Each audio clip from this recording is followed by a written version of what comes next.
성경은 사무엘 6장 12절 말씀부터 보겠습니다.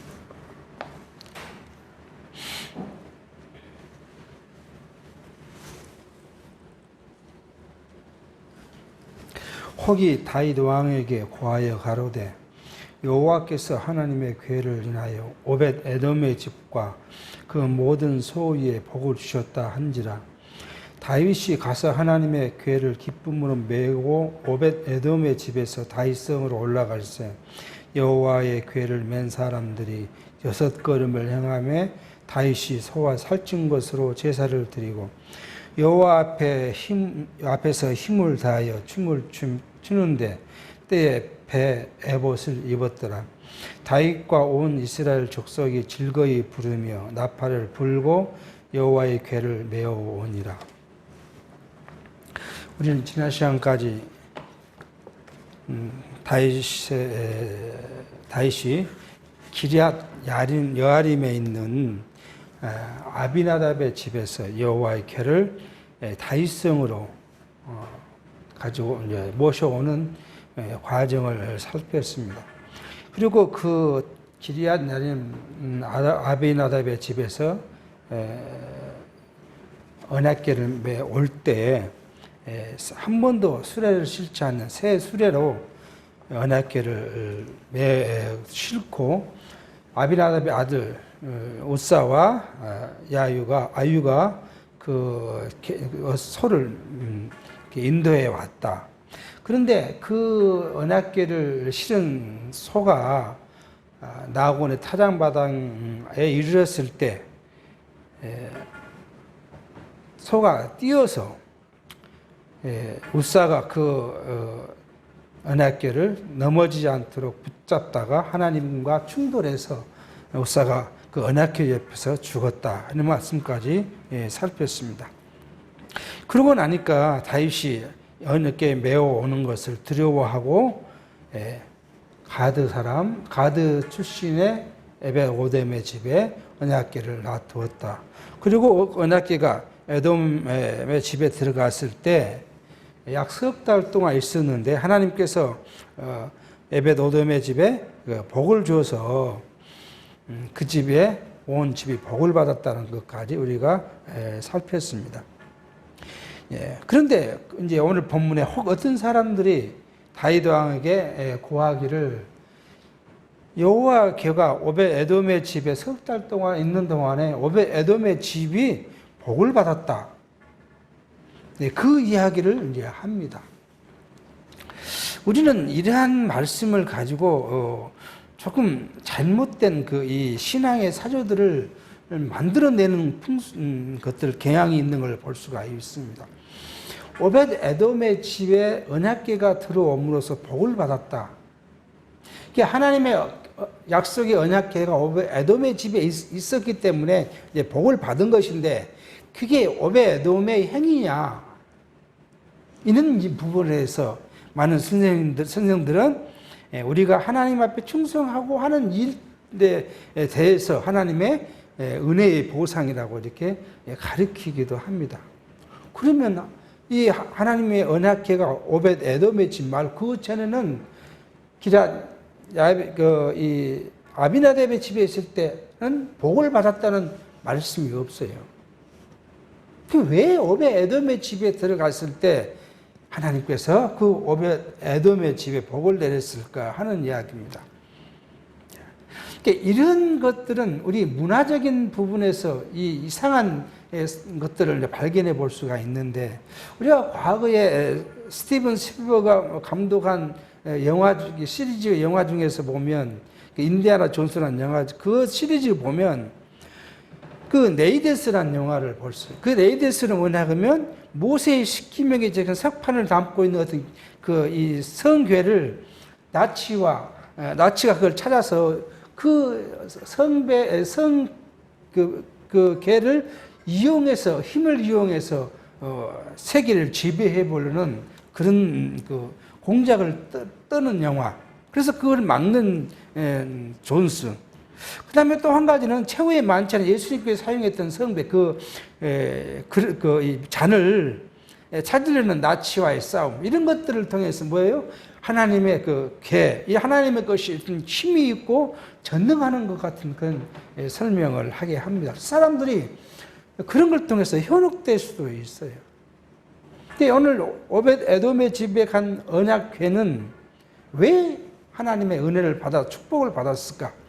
그건 성경은 어떻게 말하지 않지만 다윗이 오벳 에돔의 집에 하나님의 궤를 놔두고 돌아와서 두려워하고 있는데 어떤 사람들 본문 말씀에 혹 다윗에게 구했을 때 오벳 에돔의 집이 복을 받. 그러니까 하나님의 언약궤가 들어가서 그 집을 뭐 징계하거나 그 두려운 일이 생긴 것이 아니라 하나님의 은혜가 있었다는 것을 알게 해서 다윗으로 하여금 뭐요? 언약궤를 다윗성으로 모셔오고자 하는 그 생각을 갖게 하는 그 하나님의 섭리라고 이제 볼 수 있는 거예요. 그러니까 하나님의 섭리이지 오벳 에돔의 집에 뭐 언약궤가 있었기 때문에 그 집에 뭐 하나님께서는 축복을 한다. 이런 주술적 그런 신앙관이 아니다는 것을 우리가 생각해 봐야 할 것입니다. 그래서 오벳 에돔의 집에서 다윗성으로 이제 궤를 메어오죠. 율법에 정한 대로 레위인들이 가서 그것을 메어오는데 6발자국 뛸 때마다 거기서 하나님께 제사를 감사의 제사를 드렸다. 그리고 그때 보니까 다윗은 에봇을 입었다는데 배 에봇이라는 건 뭐냐면 적기를 입었다는 거예요. 이 에봇은 보통 제사장들이 걷어서 있는 옷이지만 적기를 입었다 하는 이야기를 하면서 다윗이 춤을 췄다. 그렇게 지금 성경은 이야기하고 있는 걸 볼 수가 있습니다.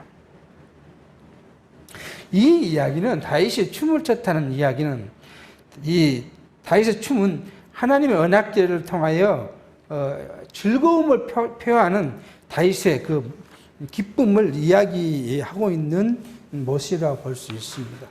오늘날 언약궤, 그렇죠? 오늘날 언약궤는 사실 있지 않지만 언약궤는 뭐냐? 그 언약궤는 그리스도라고 볼 수 있어요.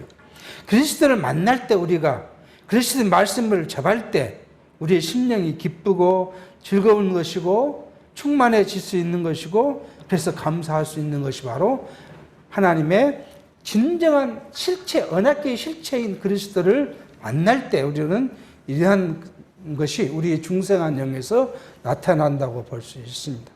그런데 교회가 무엇이래요? 그리스도를 통해서 우리에게 기쁨이 오고 기쁨의 충만이 있고 감사가 넘쳤을 때 하는 우리의 그 표현을 육체적으로 억지로 시키니까 힘드는 거예요. 기쁨도 없는데 그리스도를 만나는 기쁨도 없는데 뭘 해야 돼요? 억지로 봉사케 하고 연복해 하고 그렇게 하니까 즐거운 마음이 아니라 억지로 해요. 자, 제가 어렸을 때 저희 부친으로부터 들었던 이야기 뭐냐면, 아니 초등학생인데 주일 예배를 저녁 예배를 들으러 가야 돼요.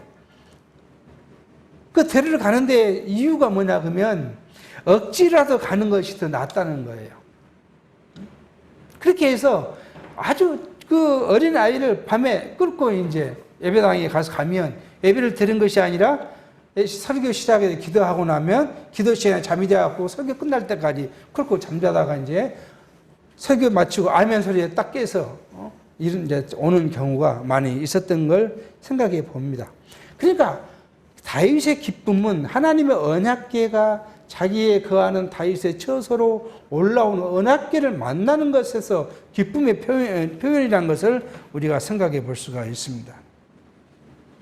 그러니까 여호와께서 우사에게 저주를 내리신 것이라든지 오벳 에돔의 집에 복을 내리신 것이라든지 여호와께를 다윗을 옮겨온 이는 모든 것들은 하나님의 작정 섭리라는 것을 우리가 알 수 있고 이 작정 섭리는 다윗 왕과 온 이스라엘 족속들에게 여호와의 율법의 중요성을 알게 하는 사건이라는 것을 우리가 생각해 볼 수 있습니다. 그렇게 다윗이 춤추며 메어 오는데 16절 여호와의 궤가 다윗성으로 들어올 때 사울의 딸 미갈이 창으로 내다보다가 다윗 왕이 여호와 앞에서 뛰놀며 춤추는 것을 보고 심중에 저를 업심여기니라. 사울의 딸 미갈이 이제 다윗이 하는 것을 보고 업심여겼다. 그렇게 이야기합니다. 자, 이 다윗의 딸, 사울의 딸 미갈이 다윗의 심정을 모르는 것이죠. 다윗은 지금 하나님의 괴가 자기의 처소로 온 것에 대해서 기뻐하고 즐거운데 미갈은 그 이유를 모르고 있는 거예요. 왜 몰랐을까? 그것을. 온 이스라엘 사람들은 언약궤가 다윗으로 오는 것을 환호하는데 어떤 주석가는 그렇게 써놓은 걸 읽을 수 있었어요. 미갈은 여호와의 궤에 대해서, 언약궤에 대해서 지금 이해하지 못한 부분이 많았을 것이다. 왜냐하면 자기 부친 사울이 하나님의 궤를 소중히 여기거나 하나님의 궤에 대한 생각이 멀었기 때문에 그 아버지 밑에 자란 미갈은 하나님의 약속 언약궤를 소중히 여기지 않아서 다윗이 이렇게 춤추고 기뻐하는 이유를 몰랐을 것이다 하는 것으로 지금 이 주석가들은 글을 쓰고 있는 걸 볼 수가 있습니다. 왜냐하면 본문에 보니까 그렇게 이야기하죠. 다윗의 딸, 사울의 딸 미갈이 그렇게 이야기를 해요. 그렇기 때문에 사울이 과거에 했던 것을 보고 이렇게 이제 주석가들은 쓰기도 합니다. 그래서 다윗을 뭘로 봤어요? 철부지로 봤어요. 철부지 같이 한 행동을 없이 여겼다. 그렇게 지금 성경은 이야기합니다. 10절에 여호와의 궤를 메고 들어가서 다윗이 위하여 친 장막 가운데 그 예배한 자리에 둠에 다윗이 번제와 화목제를 여호와 앞에 드리니라.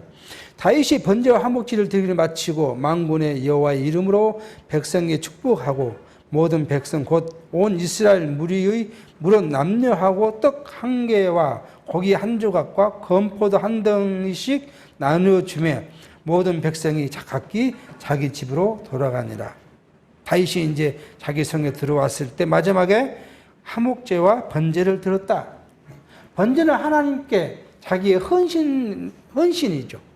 과거 우리 젊었을 때 저녁 예배는 청년의 헌신 예배, 여전대의 헌신 예배, 무슨 헌신 예배에서 주일 예배로 헌신 예배로 드렸던 유행하던 시절이 있습니다. 내가 하나님께 뭘 바치겠다, 내 몸을 드리겠다, 시간을 드리고 감사를 드린다는 의미의 헌신 예배와 헌신과 화목제는 하나님과 원수되었던 것, 우리 원수되었던 사이를 화목하게 했다는 감사제예요.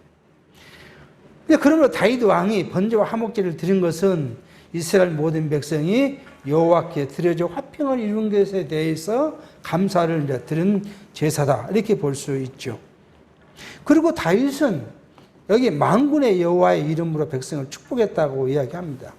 만군이란 히브리 원문에 보면 쳇바오트라는 말인데 이는 전쟁, 군대 그런 데서 이 변형된 이야기. 그러니까 만군의 여호와라는 것은 뭐냐면 이스라엘 열적에 세우신 언약대로 많은 이방 나라를 쳐서 멸하시고 이스라엘 자손으로 하여금 승리케 하여 주신 전능자 하나님에 대한 호칭으로 만군의 여호와라고 지금 이해할 수가 있습니다. 이런 만군의 여호와 이름으로 다윗은 백성들에게 축복했다.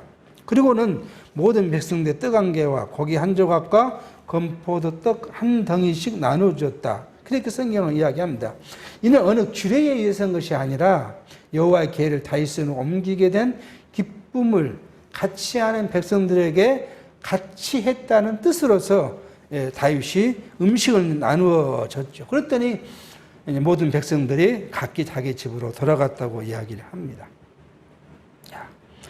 20절 다윗이 자기의 가족에게 이제 이스라엘 백성들에게 축복한 후에 자기 가족에게 축복하려 들어올세 사울의 딸 미갈이 나와서 다윗을 맞으며 가로되 이스라엘 왕이 오늘날 어떻게 영화로우신지 방탕한 자가 염치 없이 자기 몸을 드러내는 것처럼 오늘날 그 신복의 계집종의 눈앞에서 몸을 드러내셨도다. 그렇게 이야기를 합니다.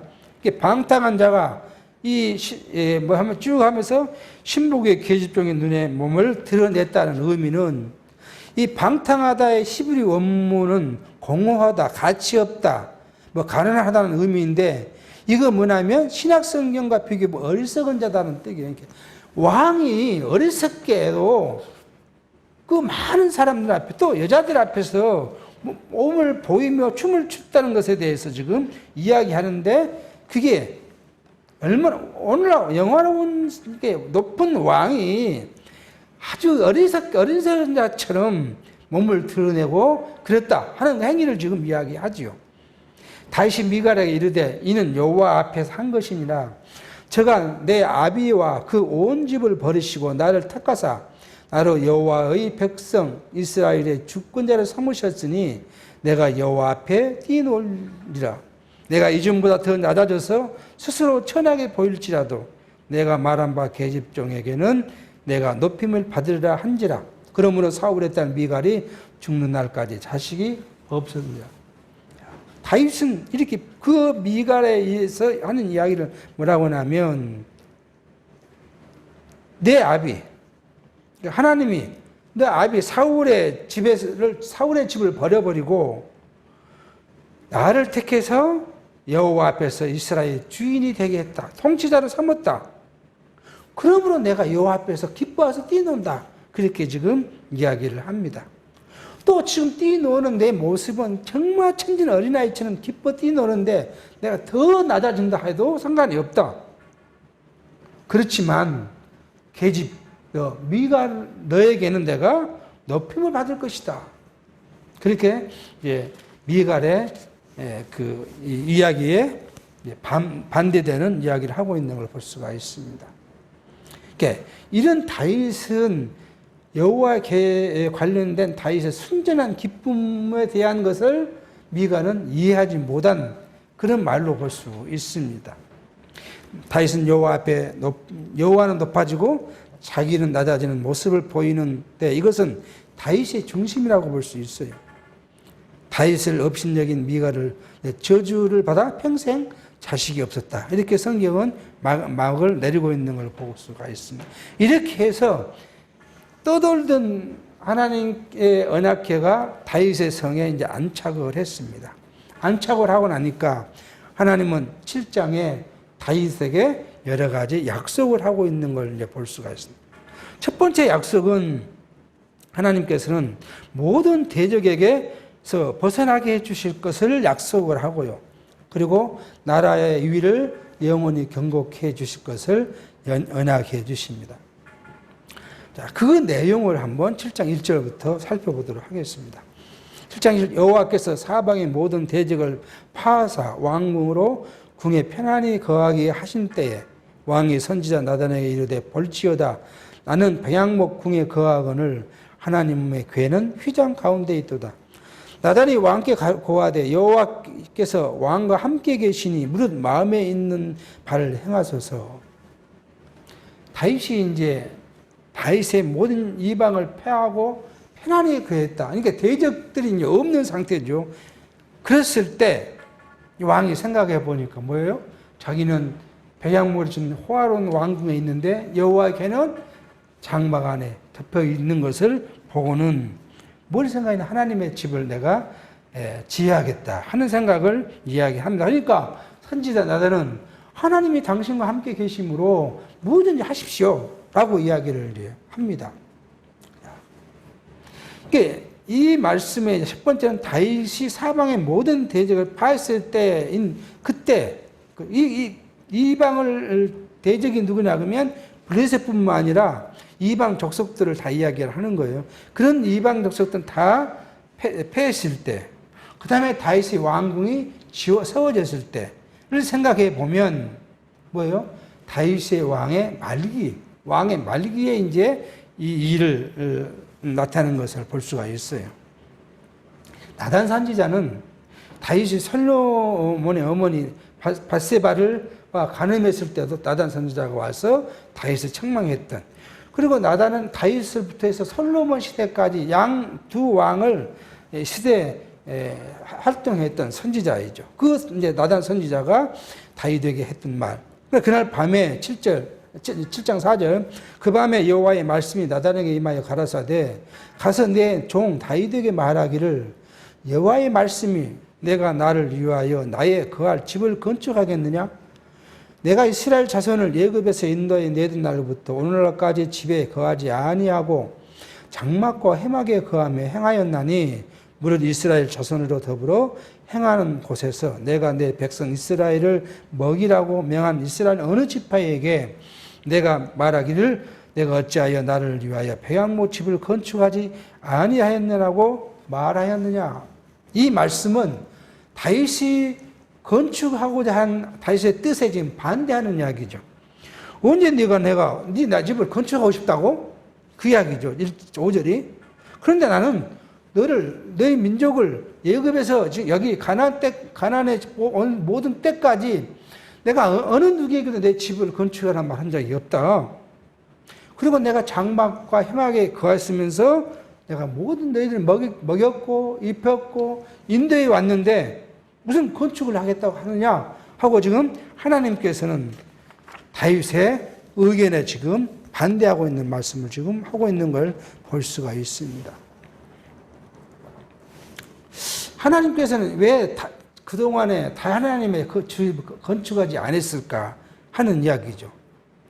그 이유는 몇 가지 볼 수 있어요. 아직 다윗 왕 예루살렘을 완전히 정복하기 전에 이 언약궤가 계속 이동하는 상태이기 때문에 전을 질 수 없는 안정된 상황, 사회적 상황이 아니었다는 것을 이제 볼 수가 있고요. 두 번째는 하나님의 때가 아직 안 됐다는 거예요. 하나님께서는 다윗을 왕으로 세우고 예루살렘을 정복한 후에 그 예루살렘의 한 땅을 성전으로 나중에 예선합니다. 거기에 하나님의 성전을 지켜야 해요. 그리고 누구에게 다윗에게 건축해 한 것이 아니라 솔로몬에게 건축하게 하죠. 그러니까 하나님의 때에 이게 하나님의 방식으로 하나님의 예선 가운데 하나님의 전을 건축해야지 인간의 생각과 인간의 방법으로 건축되어진다는 아닌 것을 우리가 볼 수가 있습니다. 이건 다음 이제 뒷절에 가면 이와 같은 일들을 이제 우리가 이해해 볼 수 있어요. 여호와 하나님께서 사람의 손으로 지은 전에 계시지 않는다고 사도행전은 이야기합니다. 사도행전 17장 24절 유구주와 그 가운데 있는 만유를 지으신 신께서 천지의 주제시니 손으로 지은 전에 계시지 아니하시고 다윗이 하나님 앞에 46절 하나님 앞에 은혜 받아 야고보 집을 위하여 하나님의 처소를 준비케 하며 달라 하더니 솔로몬이 그 위에 집을 지었느니라. 그러나 지극히 높으신 이는 손으로 지은 곳에 계시지 아니하시나니 선자의 말한 바 주께서 가라사대 하늘은 나의 보좌요 땅은 나의 발등상이니 너희가 나를 위해 무슨 집을 짓겠으며 나의 안식할 처소가 어디 있느냐. 이 모든 것이 다 내 손으로 지은 것이 아니라 함과 같으니라. 성막은 뭐예요? 하나님의 임재, 하나님이 이스라엘 백성을 만난다는 의미의 장소지 그게 하나님의 집이 될 수 없죠. 예루살렘의 성전이 하나님의 이스라엘 백성을 만나서 하나님의 임재를 예표해 주시는 것이지 그게 하나님의 처소, 편안히 거할 처소가 아니라 하나님은 사람의 손으로 지은 곳에 편안히 거하시는 것이 아니라고 사도행전 기자는 그렇게 이야기를 합니다. 오늘날 마찬가지예요. 오늘날 교회를 딱 지어놓고 하나님의 영광이 나타났다, 멋졌다, 이 고사 하나님이 계신다? 그렇게 말하는 이 사람들이 많이 있는데 하나님은 사람의 손으로 지은 곳에 계시지 않는다는 다 사람의 영광이지 하나님의 영광이 아니라는 것을 우리가 볼 수가 있습니다. 그리고 이제 성전, 성막은 이 장막은 뭐예요? 장차 오실 그리스도의 몸, 곧 신령한 성전에 대한 예표 모형으로서 우리에게 이제 보여주실 것이라는 것을 볼 수가 있습니다. 그래서 요한복음 2장 21절에 그러나 예수는 성전된 자기 육체를 가리키면 이 솔로몬 성전 예수 당시에 헤롯이 지은 성전을 헐어라. 그리고 내가 3일 만에 다시 짓겠다 하셨 그 말씀에 예수의 심정은 뭐예요? 자기 육체를 가리킨 것이라는 것을 요한복음 2장 21절의 말씀. 그러므로 이제 8절로 그러므로 내 종 다윗에게 이처럼 말하라. 만군의 여호와께서 이처럼 말씀하시기를 내가 너를 목장 곧 양을 따르는 데 대해서 취하여 내 백성 이스라엘 충분자를 삼고 내가 어디를 가든지 내가 너와 함께 있어 내 모든 대적을 내 앞에서 멸하셨은즉 세상에서 존귀한 자의 이름같이 내 이름을 존귀케 만들어 주리라. 내가 또 내 백성 이스라엘을 위하여 한 곳을 정하여 저희를 심고 저희로 자기 곳에 거하여 다시 옮기지 않게 하며 악한 유로 정과 같이 저희를 해하지 못하게 하여 전에 내가 사사를 명하여 내 백성 이스라엘을 다스린 때와 같지 않게 하고 내 모든 대적에게 벗어나 평안케 하리라. 여호와가 또 내게 이르노니 여호와가 너를 위하여 집을 이루고 내 수완이 차서 내 조상들과 함께 잘 때에 내가 내 몸에서 날 자식을 내 뒤에 세워 그 나라를 경고케 하리라. 하나님께서는 이제 다윗에게 약속을 합니다. 이게 다윗이 돼야 하는 약속이에요. 이 약속을 이제 세 가지를 보죠. 첫 번째는 다윗의 이름을 존귀케 하겠다고 이야기해요. 하나님께서는요. 다윗 생전이죠. 다윗이 살아있을 때 한 약속 하나는 다윗의 이름을 존귀케 하시겠다. 그게 이제 첫 번째 하나님의 약속이고요. 두 번째는 뭐예요? 다윗의 나라가 평안할 것이다. 다윗의 나라가 평안할 것이다. 이것은 다윗의 이름이 존귀케 될 것이다. 그리고 세 번째는 다윗의 나라가 다시 나라를 경고케 해줄 것이다.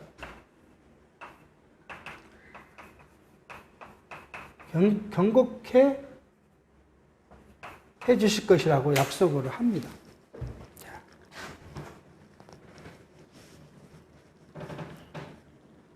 자, 근데 이 하나님께서는 다윗을 이렇게 견고한 나라로 세워주시기 이전에 다윗은 뭐 했어요? 다윗을 3차에 대해서 우리는 시련을 우리가 겪었던 것을 우리가 살펴왔습니다.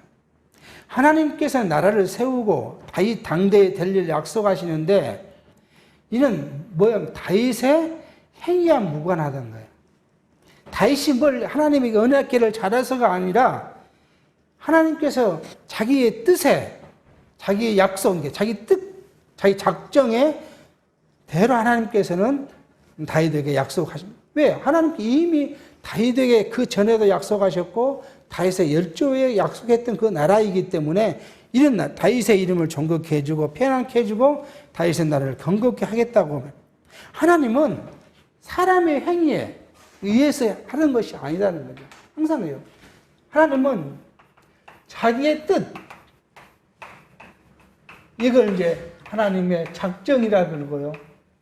온 우주 만물을 할 땐 작정이라고 하지요. 인간에게는 하나님의 예정이죠. 하나님의 뜻. 이 하나님의 뜻, 전체적으로 이것은 우리가 언약이라고 표현할 것인데 이 언약에 의해서 이루어 가시는 것이지 인간의 행위와는 무관하다 라는 것을 우리가 성경을 통해서 배워야 합니다. 그럼 오늘날 현대 교회가 자꾸 행위를 강조하고 뭘 봉사를 강조하고 충성을 강요하는데 그게 우리가 하나님의 은혜를 받는 비결이 아니라는 것을 우리는 찾아볼 수 있어요. 하나님이 우리를 부르실 때, 하나님이 우리 택자를 부르실 때, 이 택자가 무엇을 했습니까? 무엇? 기도, 간구죠. 하나님이 나를 택해달라는 간구를 우리가 했습니까? 나를 불러달라고 하나님께 우리가 기도했습니까? 내가 하나님의 백성이 되고 싶다고 우리가 기도했습니까?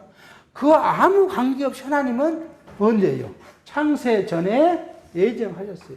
예정대로 하나님의 택자를 우리가 삼으셨고 때가 되니까 세상에 보내시고 부르셔서 하나님의 몸된 교회를 우리를 이루게 하십니다. 우리 행위에 아무 관계 없다는 거예요. 성경이 그걸 이야기하고 있는 걸 볼 수 있습니다. 하나님은 다윗은 하나님께 죄송한 마음이 있었어요. 어떤 마음이에요? 자기는 아름다운 집에 거하는데 하나님은 장막에 있다. 그래서 하나님의 집을 좀 멋지게 좀 만들어서 거기 계시하고 싶다. 그렇지만은 하나님은 다윗의 요구를 들어주지 않으셨습니다.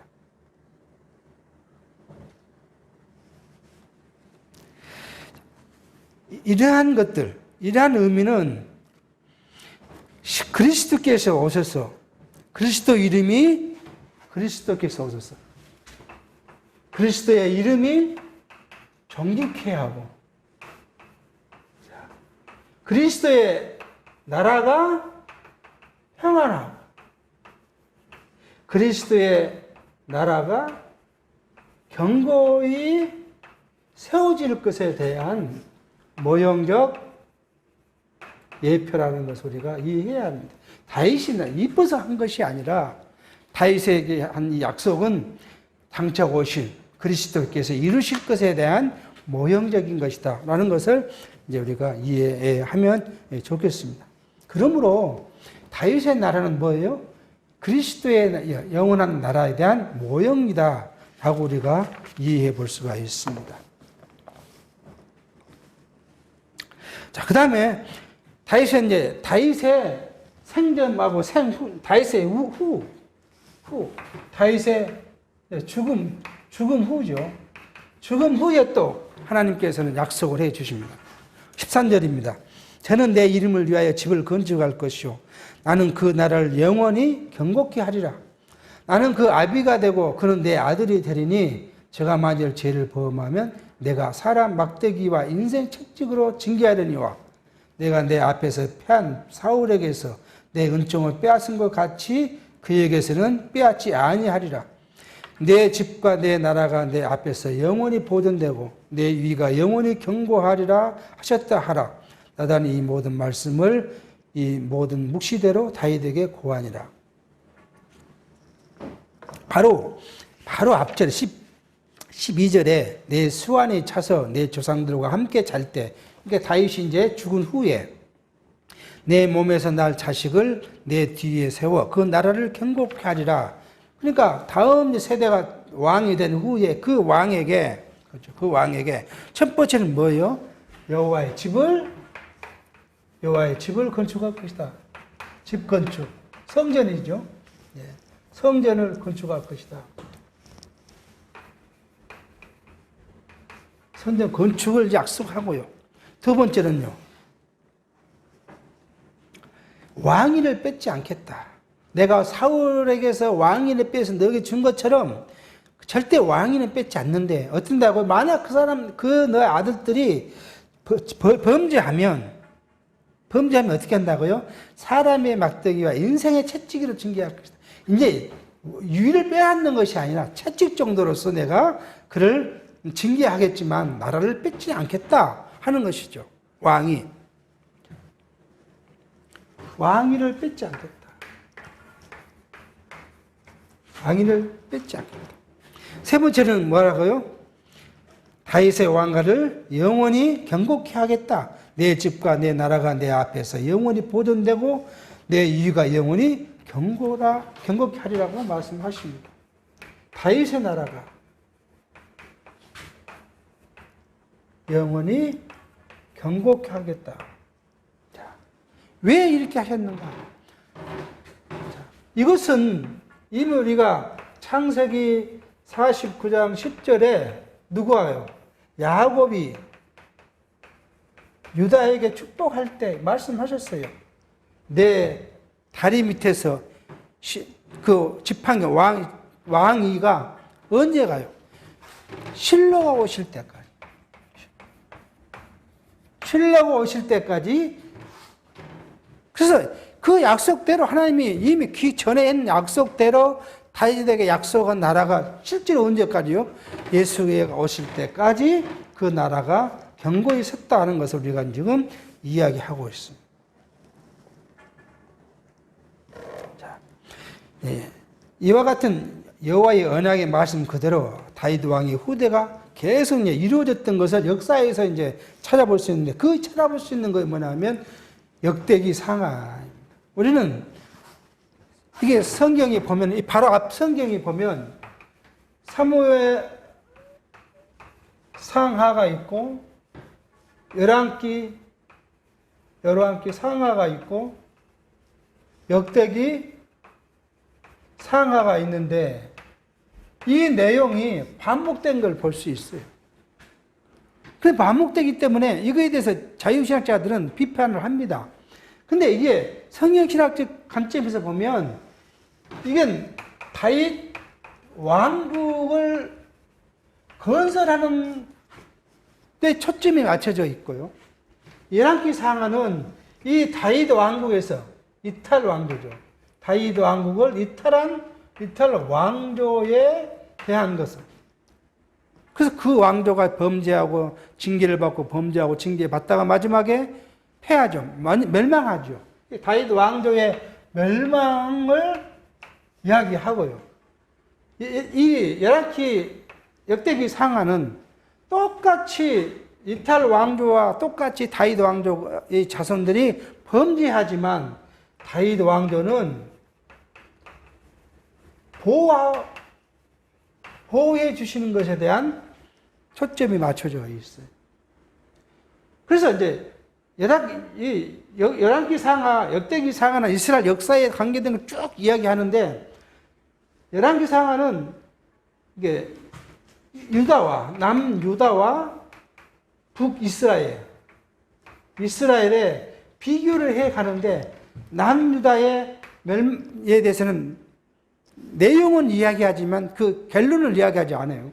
그러나 북이스라엘의 왕조에 대해서는 항상 범죄하며 징계하고 또 이 왕위가 다른 왕조에게 뺏기고 또 뺏기는 이야기들을 계속해 나가는 걸 볼 수 있어요. 그래서 이탈 왕조의 멸망을 이야기하고 역대기상하는 다윗 왕조가 비록 범죄하더라도 그 멸망받지 않고 보호하고 있다는 것을 우리가 성경을 통해서 볼 수가 있어요.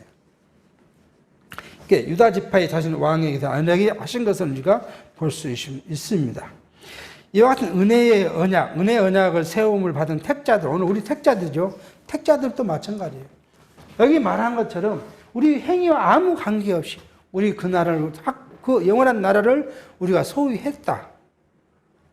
그러면 우리는 두려워할 필요가 없다. 그 나라의 백성이므로 두려워하지 않는 것을 이야기하는데 에베소서 1장 3절에 그렇게 말해요. 찬송하리로다 하나님 곧 우리 주 예수 그리스도의 아버지께서 그리스도 안에서 하늘에 속한 모든 신령한 복을 우리에게 복 주시되 곧 창세 전에 그리스도 안에서 우리를 택하사 우리로 사랑 안에서 그 앞에 거룩하고 흠이 없게 하시려고 그 기쁘신 뜻대로 우리를 예정하사 예수 그리스도로 말미암아 자기의 아들들이 되게 하셨으니 이는 그의 사랑하시는 자 안에서 우리에게 거저 두시는 바 그의 은혜의 영광을 찬미하게 하려 하는 것이다.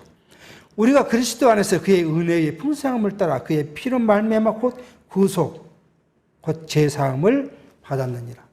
그러니까 우리에게는 창세 전에 우리의 행위나 우리 아무 관계없이 미리 예정하셨고 그 기쁘신 뜻대로 우리를 그리스도 안에서 하나님의 아들 되게 했고 그리고 우리에게 그것을 은혜를 거저 주셨고 그런 것에 대해서 우리가 하나님께 찬미케 하기 위해서 우리를 부르셨고 하나님의 아들로 그 다음에 죄를 구속한 이 은혜가 우리에게 있다고 이야기하고 계십니다.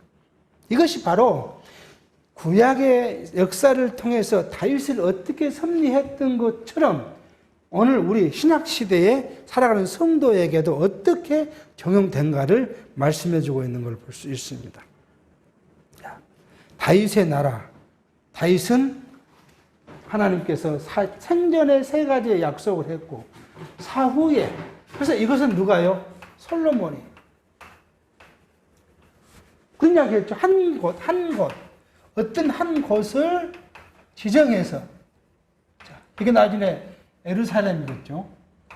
예루살렘 지정해서 성전을 건축하게 하겠다. 그러므로 왜 이것이 중요하냐 그러면 예루살렘 성전 이외에 그죠? 예루살렘 성전 그 다른 이 외 지역에서 제사하는 것이 제사가 뭐요? 범죄다. 성경이 그래요. 이 앞에까지는 이 성전을 짓기 전까지는 이스라엘 곳곳에 다니며 성막이 가는 곳마다 거기서 제사를 드렸어요. 그래도 하나님께 범죄하지 않은 거예요. 근데 이것이 끝나고 나면 하나님께서 한 곳을 지정해 주시고 그의 곳에 솔로몬이 성전을 진 이후에는 이곳 이후에 지은 것이 이웃에서 하나님께 제사하는 것이 다 범죄라는 거예요. 그러니까 북이스라엘이 어디서요? 단과 베델에 누가 여로보암이 예루살렘에 가서 제사를 못하게 하기 위해서 단과 베델에 단을 짓고 거기서 제사 지내기. 이것이 범죄예요, 범죄. 하나님께서 이걸 범죄라고 말씀하죠. 이 근거가 여기 있는 걸 우리가 볼 수가 있어요. 이것은 또 다음 차례 찾아볼 수 있는 거기 때문에 오늘 여기까지 말씀을 하고요. 우리는 하나님께서 다윗을 보호하시는데 그 보호가 뭐예요? 우리가 항상 고민해야 될 그거예요. 다윗의 보호는 다윗의 행위에 있지 않고 하나님의 언약에 기초되어 있다. 다윗의 사후 후의 자손들에게를 보호하고 왕위를 주신 것도 하나님은 그 열조의 언약에 기초해서 해 주신다. 다윗의 행위나 이스라엘 백성들의 순종과 아무 관계가 없다는 것을 성경을 통해서 배워야 합니다. 실제로 부흥사들은 이걸 모두가 다 뭐예요? 인간의 행위에 의해서 했다고 강조해요. 우리가 과거에 부흥 집회란 걸 하면 모두가 인간의 행위에 의해서 하나님의 복을 주시고 저주를 내리시고 징계하시고 때리신다는 걸 그렇게 우리는 배워왔어요. 근데 사실은 성경은 전혀 그것과 관계가 없다는 것. 이것을 우리가 깊이 인식할 필요가 있어야 될 것 같습니다. 기도하겠습니다. 하나님 아버지, 오늘 또 하나님께서는 다윗의 요구 사항을 거부하시고 다윗이 아닌 다윗 이후에 솔로몬에게 그 성전을 건축하게 하셨던 것들을 우리가 살펴봅니다. 다윗의 사라의 생전에 다윗의 이름을 존귀케 하고 그 나라가 평안케 하고 그 나라가 경고케 해주겠다는 것은 그 열조와의 언약에 기초되었던 것도 우리가 살피고 다윗 죽은 이후에 솔로몬의 지은 성전과 그리고 그 나라와 그 왕이들이 이어가는 것도 그 열조와의 언약에 기초하여서 하나님께서 약속하고 계신 것을 우리가 성경을 통해 살핍니다.